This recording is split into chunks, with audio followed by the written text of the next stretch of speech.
ನಮಸ್ಕಾರ ವೀಕ್ಷಕರೇ. ಮೊಸರು ಅನ್ನೋದು ಒನ್ ಆಫ್ ದ ಹೆಲ್ತಿಯೆಸ್ಟ್, ತುಂಬ ಆರೋಗ್ಯಕರವಾಗಿರುವಂಥ ಒಂದು ಆಹಾರ.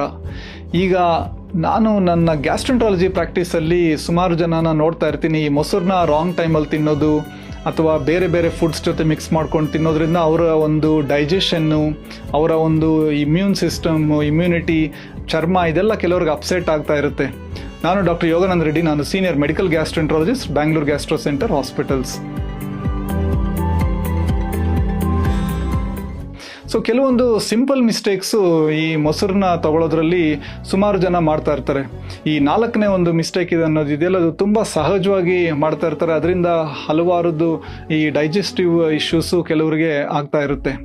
ಈಗ ಎಷ್ಟೊಂದು ಜನ ನನ್ನ ಪೇಷಂಟ್ಸು ಕೇಳ್ತಾ ಇರ್ತಾರೆ, ಸರ್ ಬೆಸ್ಟ್ ಟೈಮ್ ಯಾವುದು ಈಗ ಮೊಸರನ್ನ ತಿನ್ನೋದಕ್ಕೆ, ಯಾವುದು ಬೆಸ್ಟ್ ಟೈಮು, ಮಜ್ಜಿಗೆ ಯಾವ ಟೈಮಲ್ಲಿ ಕುಡಿಬೇಕು ಅಂತ. ಈ ವಿಡಿಯೋಲಿ ಕೆಲವೊಂದು ಕಾಮನ್ ಮಿಸ್ಟೇಕ್ಸು ನಾನು ನನ್ನ ಡೇ ಟು ಡೇ ಒಂದು ಪ್ರಾಕ್ಟೀಸಲ್ಲಿ ಏನು ನೋಡ್ತಾ ಇರ್ತೀನಿ ಅದನ್ನು ನಾನು ಇದರಲ್ಲಿ ಹೈಲೈಟ್ ಮಾಡ್ತಾ ಇದ್ದೀನಿ, ಎಸ್ಪೆಷಲಿ ಈ ಮೊಸರು ತಿನ್ನೋ ವಿಷಯದಲ್ಲಿ. ಮೊದಲನೇದಾಗಿ ರಾತ್ರಿ ಹೊತ್ತು ಮೊಸರು ತಗೊಳ್ಳೋದು. ಈಗ ರಾತ್ರಿ ಆಗ್ತಾ ಇದ್ದಂಗೆ ನಮ್ಮ ಮೆಟಬಾಲಿಸಮ್ ಅನ್ನೋದೇನಾಗುತ್ತೆ, ಅದು ಸ್ಲೋ ಆಗ್ತಾ ಹೋಗುತ್ತೆ. ನಮ್ಮ ಕರಳಿನ ಒಂದು ಮೂಮೆಂಟ್, ಮೊಟಿಲಿಟಿ ಅಂತೀವಿ, ಗಟ್ ಮೊಟಿಲಿಟಿ, ಅದು ಸ್ಲೋ ಆಗ್ತಾ ಹೋಗುತ್ತೆ. ಸೊ ಈ ಕೆಲವರಿಗೆ, ಎಸ್ಪೆಷಲಿ ಯಾರಿಗೆ ಸ್ವಲ್ಪ ಈ ಸೈನಸ್ ಪ್ರಾಬ್ಲಮ್ಸ್ ಇರುತ್ತೆ, ಕೆಲವರಿಗೆ ಈ ಶೀತ ಅನ್ನೋದು ಪದೇ ಪದೇ ಆಗ್ತಾ ಇರುತ್ತೆ, ಕೆಲವರಿಗೆ ಒಂಥರ ಈ ಎದೆಯಲ್ಲೆಲ್ಲ ಒಂಥರ ಕಂಜೆಷನ್ ಥರ, ಈ ಉಬ್ಸ, ಆಸ್ತಮಾ, ಈ ಕೆಲವರಿಗೆ ನೈಟ್ ಟೈಮು ಕೆಮ್ಮು ಬರೋದು ಇಂಥವ್ರಿಗೆ, ಆಮೇಲೆ ಕೆಲವರಿಗೆ ಪದೇ ಪದೇ ಗ್ಯಾಸ್ಟ್ರಿಕ್ ಅಸಿಡಿಟಿ ಇರುತ್ತಲ್ಲ ಅಂಥವ್ರಿಗೆ ರಾತ್ರಿ ಹೊತ್ತು ಮೊಸರು ತಗೊಳ್ಳೋದು ಒಳ್ಳೆ ಐಡಿಯಾ ಅಲ್ಲ. ಯಾಕಂದರೆ ಅದರಿಂದ ಕೆಲವ್ರಿಗೆ ಏನಾಗುತ್ತೆ, ಸ್ವಲ್ಪ ಈ ಮ್ಯೂಕಸ್ ಅನ್ನೋದು ಜಾಸ್ತಿ ಆಗ್ತಾ ಇರುತ್ತೆ, ಹೊಟ್ಟೆಯಲ್ಲಿ ಉಬ್ರ ಅನ್ನೋದು ಜಾಸ್ತಿ ಆಗ್ತಾ ಇರುತ್ತೆ. ಸೊ ಈ ಥರ ಜನರಿಗೆ ಏನಾಗುತ್ತೆ, ಬೆಸ್ಟ್ ಟೈಮು ಕರಡು ಈ ಮೊಸರು ತಗೊಳ್ಳೋದು ಮಧ್ಯಾಹ್ನ ಒಂದು ಊಟದ ಟೈಮು, ಲಂಚ್ ಟೈಮಲ್ಲಿ. ಈಗ ಮೊಸರು ಅನ್ನೋದು ತುಂಬ ಇಂಪಾರ್ಟೆಂಟು. ಸೊ ಹಾಗಾಗಿ ಅವರು ಡೈಲಿ ಡಯಟಲ್ಲಿ ಅವರು ತೊಗೊಬೇಕಾಗುತ್ತೆ. ಯಾಕಂದರೆ ನಮ್ಮ ಒಂದು ಕರಳಿನ ಆರೋಗ್ಯ, ಕರಳಲ್ಲಿರೋ ಒಂದು ಒಳ್ಳೆ ಬ್ಯಾಕ್ಟೀರಿಯಾ, ನಮ್ಮ ಓವರಾಲ್ ಒಂದು ಜೀರ್ಣಕ್ರಿಯೆ, ಡೈಜೆಷನ್ಗೆ ಅದು ತುಂಬ ಇಂಪಾರ್ಟೆಂಟು. 2ನೇ ಮಿಸ್ಟೇಕ್ ಇನ್ನೊಂದು ಏನು ಮಾಡ್ತಾರೆ ಅಂದರೆ, ಖಾಲಿ ಹೊಟ್ಟೆಯಲ್ಲಿ ತಗೊಳ್ಳೋದು. ಈಗ ಬೆಳಿಗ್ಗೆ ಎದ್ದ ತಕ್ಷಣ ಈ ಮೊಸರು ತಗೊಂಡ್ರೆ ಏನಾಗುತ್ತೆ, ಈಗ ರಾತ್ರಿಯಲ್ಲೆಲ್ಲ ಜಠರದಲ್ಲಿ ಗ್ಯಾಸ್ಟ್ರಿಕ್ ಆಮ್ಲ ಕೂತಿರುತ್ತೆ, ಈ ಪಿತ್ತದ ರಸ, ಲಿವರಿಂದ ಬಂದಿರೋ ಬೈಲ್ ಜ್ಯೂಸ್ ಅದು ಕೂತಿರುತ್ತೆ ಓವರ್ನೈಟು.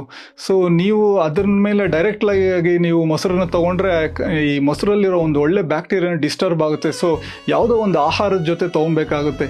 ನೀವು ಬ್ರೇಕ್ಫಾಸ್ಟ್ಗೆ ಏನಾದರೂ ತಿನ್ನಿ, ಓಟ್ಸ್ ತಿಂತಿರೋ, ಸ್ವಲ್ಪ ಫ್ರೂಟ್ಸ್ ಜೊತೆನೋ ಯಾವುದೋ ಒಂದು ಬ್ರೇಕ್ಫಾಸ್ಟ್ ಜೊತೆಗೆ ಅದು ಪೇರ್ ಆಗಬೇಕು. ಸೊ ದಟ್ ಅದು ಏನಾಗುತ್ತೆ ಅಂದರೆ, ಈ ಗ್ಯಾಸ್ಟ್ರಿಕ್ ಆ್ಯಸಿಡ್, ಸ್ಟಮಕ್ ಆ್ಯಸಿಡ್ನ ಅದೊಂಥರ ಬಫರ್ ಥರ ಮಾಡಿ ಅದು ಈ ಕರಡಲ್ಲಿ, ಅಂದರೆ ಈ ಮೊಸರಲ್ಲಿರೋ ಒಳ್ಳೆ ಬ್ಯಾಕ್ಟೀರಿಯಾನ ಸರ್ವೈವ್ ಆಗಲಿಕ್ಕೆ ಬಿಡುತ್ತೆ. 3ನೇದು ಮಿಸ್ಟೇಕ್ ಏನಂದರೆ, ತಪ್ಪು. ಈಗ ಅದು ನಮಗೆ ಮೊಸರು ಒಳ್ಳೇದಂತ ಹೇಳ್ಬಿಟ್ಟು ಎಲ್ಲದ್ರ ಜೊತೆನೂ ಮಿಕ್ಸ್ ಮಾಡ್ಕೊಂಡು ತಿನ್ನಲಿಕ್ಕಾಗಲ್ಲ.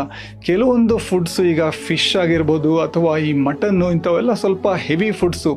ಇದ್ರ ಜೊತೆಗೆ ತಿಂದಾಗ ನಿಮಗೆ ಸ್ವಲ್ಪ ಹೊಟ್ಟೆ ಎಲ್ಲ ಒಂಥರ ಭಾರ ಅನಿಸೋದು, ಒಂಥರ ಅನ್ಕಂಫರ್ಟೇಬಲ್ ಫೀಲಿಂಗ್ ಅನಿಸೋದು. ಅಥವಾ ಕೆಲವೊಂದು ಫ್ರೂಟ್ಸು, ಈಗ ಸಿಟ್ರಿಕ್ ಹಣ್ಣುಗಳು, ಈಗ ಕಿತ್ತಳೆ ಹಣ್ಣು ತಗೊಳ್ಳಿ, ಈ ಕಿವಿ, ಪೈನಾಪಲ್ಲು, ಈ ನಿಂಬೆಹಣ್ಣು, ಇಂಥದ್ರ ಜೊತೆ ಎಲ್ಲ ತೊಗೊಂಡಾಗ ಏನಾಗುತ್ತೆ, ಅವು ಆಲ್ರೆಡಿ ಅಸಿಡಿಕ್ ಇನ್ ನೇಚರು. ಹಾಗಾಗಿ ಸ್ವಲ್ಪ ಈ ಹೆವಿನೆಸ್ಸು, ಈ ಅಸಿಡಿಟಿ ಅದು ಸ್ವಲ್ಪ ಜಾಸ್ತಿ ಆಗುತ್ತೆ ಕೆಲವರಿಗೆ. ಆಮೇಲೆ ಮೊಸರು ಕುಡ್ದಾದ ತಕ್ಷಣ ಕಾಫಿ ಅಥವಾ ಟೀ ಆಗಲಿ ಸ್ಟ್ರೈಟ್ ಇಮಿಡಿಯೇಟ್ಲಿ ತೊಗೊಳಕ್ಕೆ ಹೋಗಬೇಡಿ. ಅದರಿಂದನೂ ಕೆಲವರಿಗೆ ಎಲ್ಲ ಹೊಟ್ಟೆ ಎಲ್ಲ ಒಂಥರ ಭಾರ, ಒಂಥರ ಹೊಟ್ಟೆಯಲ್ಲೆಲ್ಲ ಗ್ಯಾಸ್ ತುಂಬ್ಕೊಂಡಂಗೆ ಆಗುತ್ತೆ. 4ನೇ ತಪ್ಪು ಏನು ಮಾಡ್ತಾರೆ ಅಂದರೆ, ಈಗ ಕಾಮನ್ನಾಗಿ ನಾನು ನೋಡ್ತಾ ಇರ್ತೀನಲ್ಲ, ಇದು ಈಗ ಅದಕ್ಕೆ ಉಪ್ಪು ಹಾಕ್ಕೊಳ್ಳೋದು ಟೇಸ್ಟಿಯಾಗಿರಲಿ ಅಂತ, ಅಥವಾ ಸಕ್ಕರೆ ಹಾಕ್ಕೊಳ್ಳೋದು. ಸೊ ಈಗ ಮೊಸರಿಗೆ ಜಾಸ್ತಿ ಉಪ್ಪು ಅಥವಾ ಸಕ್ಕರೆ ಇವೆಲ್ಲ ಹಾಕ್ಕೊಂಡಾಗ ಏನಾಗುತ್ತೆ, ಆ ಒಂದು ಹೆಲ್ತಿ ಫುಡ್ನ ಒಂಥರ ಅನ್ಹೆಲ್ತಿ ಫುಡ್ ಥರ ಮಾಡ್ತಾ ಇರ್ತೀರ. ಸೊ ಈಗ ಪದೇ ಪದೇ ಉಪ್ಪೆಲ್ಲ ಹಾಕ್ಕೊಂಡು ನಿಮಗೆ ಒಂಥರ ಅದಕ್ಕೆ ಯೂಸ್ ಆಗಿಬಿಟ್ರೆ ಏನಾಗುತ್ತೆ, ವಾಟರ್ ರಿಟೆನ್ಷನ್ ಅನ್ನೋದು ಬಾಡಿಲಿ ಆಗ್ತಾ ಇರುತ್ತೆ. ಈಗ ಈ ಸಾಲ್ಟ್ ಅನ್ನೋದು ಜಾಸ್ತಿ ಆಗ್ತಾ ಇದ್ದಂಗೆ ಬ್ಲಡ್ ಪ್ರೆಷರ್ ರಿಸ್ಕು ಜಾಸ್ತಿ ಇರುತ್ತೆ. ಸೊ ಇನ್ನು ಕೆಲವರು ಒಂಥರ ಸಕ್ಕರೆ ಹಾಕ್ಕೊಳ್ಳೋದು, ಬೆಲ್ಲ ಹಾಕ್ಕೊಳ್ಳೋದು ಅದು ಮಾಡ್ತಾ ಇರ್ತಾರೆ. ಈಗ ಸಕ್ಕರೆ ಅಂಶ ಏನಾಗುತ್ತೆ, ನಮ್ಮ ಕರಳಲ್ಲಿರೋ ಈಗ ಈ ಬ್ಯಾಡ್ ಬ್ಯಾಕ್ಟೀರಿಯಾ, ಬೇಡದಿರೋ ಬ್ಯಾಕ್ಟೀರಿಯಾಗೆ ಅದು ಆಹಾರ ಕೊಟ್ಟಂಗೆ. ಸೊ ನೀವು ಮೊಸರು ತೊಗೊಬೇಕಂದ್ರೆ ಪ್ಲೇನ್, ಅನ್ಸ್ವೀಟೆಂಡ್, ಸೊ ಸಕ್ಕರೆ ಅಂಶ ಇರಬಾರ್ದು. ನಿಮಗೆ ಅದಕ್ಕೆ ಅಷ್ಟೋ ಸ್ವೀಟ್ನೆಸ್ ಬೇಕೇ ಬೇಕು ನನಗೆ ಅಂದಾಗ ಸ್ವಲ್ಪ 1-2 ಡ್ರಾಪು ಒಂದು ಜೇನ್ ಇದಾಗಲಿ ಅಥವಾ ಸ್ವಲ್ಪ ಫ್ರೆಶ್ ಫ್ರೂಟ್ ಆಗಲಿ ನೀವು ಮಿಕ್ಸ್ ಮಾಡ್ಕೊಬೋದು. ಸಿಟ್ರಿಕ್ ಬೇಡ, ಬೇರೆ ಫ್ರೆಶ್ ಫ್ರೂಟ್ನ ಮಿಕ್ಸ್ ಮಾಡ್ಕೊಂಡು, ಸೊ ದಟ್ ನಿಮಗೆ ನ್ಯಾಚುರಲ್ ಒಂದು ನೈಸರ್ಗಿಕ ಆಗಿರೋಂಥ ಸಿಹಿ ಇರುತ್ತೆ, ಆಮೇಲೆ ಸಿಂಪಲ್ ಆ್ಯಂಡ್ ಪ್ಲೇನ್ ಆಗಿರುತ್ತೆ. 5ನೇ ಮಿಸ್ಟೇಕ್ ಏನಂದರೆ, ಈಗ ಮಾರ್ಕೆಟಲ್ಲಿ ಎಲ್ಲ ಥರದ್ದು ಈ ಪ್ರೋಬಯೋಟಿಕ್ ಕರ್ಡು, ಫ್ಲೇವರ್ಡ್ ಕರ್ಡ್ಸು, ಫ್ಲೇವರ್ಡ್ ಯೋಗರ್ಟ್ಸು, ಅದು ಇದು ಅಂತೆಲ್ಲ ಮಾರ್ತಾ ಇದ್ದಾರೆ. ಈಗ ಒಂದು ಪ್ರೋಬಯೋಟಿಕ್ ಫುಡ್ ಅಂದರೆ ಅದರಲ್ಲಿ ಯಾವುದೇ ರೀತಿಯ ಒಂದು ಸ್ವೀಟ್ನೆಸ್ಸು, ನ್ಯಾಚುರಲ್ ಸ್ವೀಟ್ನೆಸ್ ಬಿಟ್ಟು ಯಾವುದು ಇರಬಾರ್ದು. ಸೊ ಈ ಥರದ್ದೆಲ್ಲ ಹಲವಾರು ಪ್ರೋಬಯೋಟಿಕ್ ಡ್ರಿಂಕ್ಸು, ಪ್ರೋಬಯೋಟಿಕ್ ಕರ್ಡ್ ಅಂತೆಲ್ಲ ಹಲವಾರು ಥರದ್ದು ಒಂದು ಮಾರ್ತಾ ಇದ್ದಾರೆ. ಸೊ ಇದಕ್ಕೆ ನೀವು ಟ್ರ್ಯಾಪ್ ಆಗಬಾರ್ದು. ಸೊ ಇವೆಲ್ಲ ಒಂಥರ ಫ್ಲೇವರ್ಡ್ ಇವು. ಇದರಲ್ಲಿ ಪ್ರಿಸರ್ವೇಟಿವ್ಸು, ಹಲವಾರು ಫುಡ್ ಸ್ಟೆಬಿಲೈಸರ್ಸು, ಆ್ಯಡೆಡ್ ಶುಗರ್ಸ್ ಎಲ್ಲ ಇದೆ. ಸೊ ಮನೆಯಲ್ಲೇ ಮಾಡ್ಕೊಳ್ಳೋ ಅಂಥ ಒಂದು ಮೊಸರಾಗಿರ್ಬೋದು ಅಥವಾ ಹೊರಗಡೆಯಿಂದ ತೊಗೊಂಡ್ರೆ ಅನ್ಸ್ವೀಟೆಂಡು, ಸಕ್ಕರೆ ಇಲ್ಲದೆ ಇರೋ ಅಂಥದ್ದು, ಅದರಲ್ಲಿ ನಿಮಗೆ ಈ ಪ್ರೋಬಯೋಟಿಕ್ ಬೆನಿಫಿಟ್ ಅನ್ನೋದು ಸಿಗುತ್ತೆ. ಈ 6ನೇ ತಪ್ಪು ಏನು ಮಾಡ್ತಾರೆ ಅಂದರೆ, ಕೆಲವರು ಈಗ 1 ವಾರ 2 ವಾರದ ಹಿಂದೆ ತೊಗೊಂಬಂದಿರ್ತಾರೆ ಒಂದು ದೊಡ್ಡ ಟಬ್ಬು, ಅದನ್ನು ಫ್ರಿಜ್ಜಲ್ಲಿ ಇಟ್ಕೊಂಡಿರ್ತಾರೆ ಸುಮಾರು ದಿನ. ಕೆಲವೊಂದು ಟೈಮ್ ಆಚೆ ತೆಗಿತಾರೆ, ಸ್ವಲ್ಪ ಹಾಕ್ಕೊತಾರೆ, ಆಮೇಲೆ ಅದನ್ನು ಆಚೆನೇ ಬಿಟ್ಟಿರ್ತಾರೆ ಸುಮಾರು ಹೊತ್ತು.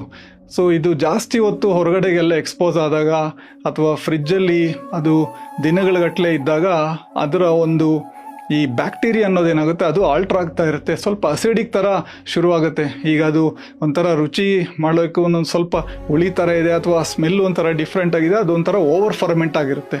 ಸೊ ಇದು ಎಸ್ಪೆಷಲಿ ಈಗ ಕೆಲವರಿಗೆ ಗ್ಯಾಸ್ಟ್ರೈಟಿಸ್ ಇರೋರಿಗೆ, ಅಸಿಡಿಟಿ ಇರೋರಿಗೆ, ಈ ರೀಫ್ಲಕ್ಸು ಇಂಥವೆಲ್ಲ ಅವಾಯ್ಡ್ ಮಾಡಬೇಕಾಗುತ್ತೆ ಈ ಥರದ್ದು. ಸೊ ನೀವು ಫ್ರಿಜ್ಜಿಂದ ತೆಗೆದ್ರೆ 1-2 ಸ್ಕೂಪ್ ಹಾಕ್ಕೊಂಡ್ಮೇಲೆ ಪುನಃ ಇಮಿಡಿಯೇಟ್ಲಿ ಫ್ರಿಜ್ಜಲ್ಲಿ ವಾಪಸ್ ಇಟ್ಬಿಡಿ. ಜಾಸ್ತಿ ಹೊತ್ತು ಬಿಟ್ಟಂಗೆಲ್ಲ ಅದರ ಒಂದು ಇದನ್ನು ಆಲ್ಟ್ರ್ ಆಗ್ತಾ ಇರುತ್ತೆ. ಸೊ ಜಾಸ್ತಿ ಹೊತ್ತು ಈ ಫ್ರಿಜ್ಜಿಂದ ಆಚೆ ಇಟ್ಕೊಳ್ಳೋದು ಒಳ್ಳೆಯದಲ್ಲ. ಇನ್ನೊಂದು, ಎಲ್ಲರಿಗೂ ಈ ಕರ್ಡು ಅಥವಾ ಮೊಸರು ಅವರಿಗೆ ಸರಿ ಹೋಗಲ್ಲ. ಈಗ ಎಷ್ಟೊಂದು ಜನ ನಾವು ಜೆನ್ಯೂನ್ ಆಗಿ ಕೆಲವರಿಗೆ ಲ್ಯಾಕ್ಟೋಸ್ ಇಂಟಾಲರೆನ್ಸ್ ಅಂತ ನೋಡ್ತಾ ಇರ್ತೀವಿ. ಅವರಿಗೆ ನಾವೊಂದು ಸಿಂಪಲ್ ಬ್ರೆತ್ ಟೆಸ್ಟ್, ಒಂದು ಬ್ರೀದಿಂಗ್ ಟೆಸ್ಟಲ್ಲಿ ಕನ್ಫರ್ಮ್ ಮಾಡ್ಕೊಬೋದು ಅವರು ನಿಜವಾಗ್ಲೂ ಅವರಿಗೆ ಲ್ಯಾಕ್ಟೋಸ್ ಅನ್ನೋ ಒಂದು ಇಂಟಾಲರೆನ್ಸ್ ಇದೆಯಾ, ಅವ್ರಿಗೆ ಯಾವುದೇ ರೀತಿಯ ಈ ಹಾಲಿನ ಪ್ರಾಡಕ್ಟ್ಸ್ ಆಗೋದಿಲ್ವಾ ಅಂತ. ಯಾಕಂದರೆ ಕೆಲವರಿಗೆ ಜಿನೇನಾಗೋದು ಸ್ವಲ್ಪ ಮೊಸರು, ಮಜ್ಜಿಗೆ, ಏನೇ ಹಾಲಿನ ಪದಾರ್ಥ ತಗೊಳ್ಳಿ ವಿಪರೀತ ಗ್ಯಾಸು, ಹೊಟ್ಟೆ ಎಲ್ಲ ನೋವು ಬರೋದು, ಕೆಲವೊಂದು ಟೈಮು ಲೂಸ್ ಮೋಷನ್ಸ್ ಆಗೋದು, ಹೊಟ್ಟೆಯಲ್ಲೆಲ್ಲ ಹಿಂಡಿದಂಗೆ ನೋವು ಬರೋದು. ಯಾಕಂದರೆ ಇವ್ರಿಗೆ ಜೆನ್ಯೂನ್ ಆಗಿ ಲ್ಯಾಕ್ಟೋಸ್ ಇಂಟಾಲರೆನ್ಸ್ ಇರುತ್ತೆ. ಸೊ ಅದನ್ನು ನಾವು ಒಂದು breath test, lactose intolerance test ಅಂತ ಮಾಡ್ತೀವಿ, ಅದರಲ್ಲಿ ಕನ್ಫರ್ಮ್ ಮಾಡ್ಕೊಬೋದು. ಸೊ ಅಂಥವ್ರಿಗೆ ಲ್ಯಾಕ್ಟೋಸ್ ಫ್ರೀ ಮೊಸರು ಸಿಗುತ್ತೆ. ಅಥವಾ ಕೆಲವ್ರು ಏನು ಮಾಡಬೇಕು ಅಂದರೆ, ಅಂಥವರು ಡೈಲ್ಯೂಟ್ ಮಾಡಿಕೊಂಡು ಮಜ್ಜಿಗೆ ತೊಗೊಬೋದು ಇನ್ಸ್ಟೆಡ್ ಆಫ್ ಈ ಕರ್ಡ್ ತೊಗೊಳ್ಳೋ ಬದಲು, ಮೊಸರು ತೊಗೊಳ್ಳೋ ಬದಲು. ಸೊ ಎಲ್ಲರ ಗಟ್ಟು ಒಂದೇ ಥರ ಇರೋದಿಲ್ಲ, ಒಬ್ಬೊಬ್ಬರು ಒಂದೊಂದು ಥರ ಟಾಲರೇಟ್ ಮಾಡ್ತಾರೆ. ಸೊ ಕೆಲವೊಂದು ನಿಮ್ಮ ಶರೀರ ಏನು ಹೇಳುತ್ತೆ ಅದನ್ನು ನೀವು ಕೇಳಬೇಕಾಗುತ್ತೆ. ಈಗ ಡೈಲಿ 1 ಕಪ್ಪು ಮೊಸರು ತಿನ್ನೋದು ನಮ್ಮ ಆರೋಗ್ಯಕ್ಕೆ ಒಳ್ಳೆಯದು. ಅದು ನಮಗೆ ಒಂಥರ it should make us feel better. ಅದನ್ನು ತೊಗೊಂಡು ನಮಗೆ ಹಿಂಸೆ ಆಗಬಾರ್ದು. ಸೊ ಈ ಕ್ವಿಕ್ ಸಮ್ಮರಿ ಏನಂದರೆ, ಈಗ ನೀವು ಮೊಸರು ತೊಗೊಳ್ಳೇಬೇಕು ಡೇ ಟೈಮ್ ಎವ್ರಿ ಡೇ ಅಂದರೆ ಸ್ವಲ್ಪ ಆದಷ್ಟು ಮಧ್ಯಾಹ್ನ ಟೈಮ್ ತೊಗೊಳ್ಳಿ, ರಾತ್ರಿ ಹೊತ್ತು.